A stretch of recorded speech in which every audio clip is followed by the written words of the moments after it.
સુરતમાં કાયદો વ્યવસ્થા જાળવી રાખવા પોલીસ સતત મેદાને છે ત્યારે સુરત એસઓજીની ટીમે કુખ્યાત સિવા ઝાલા ગેંગના સાગીરત એવા રેડા ગુનેગારને રિવોલ્વર સાથે ઝડપી પાડી સળિયા પાછળ ધકેલી દીધો હતો।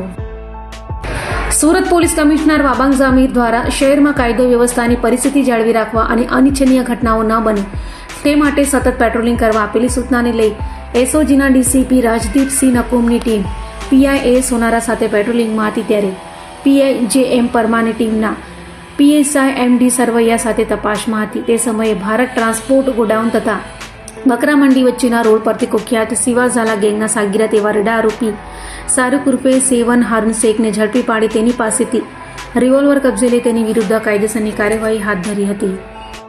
એસઓજીની ગેરકાયદેસર હથિયાર પકડવાની ડ્રાઈવ સતત ચાલુ હોય છે।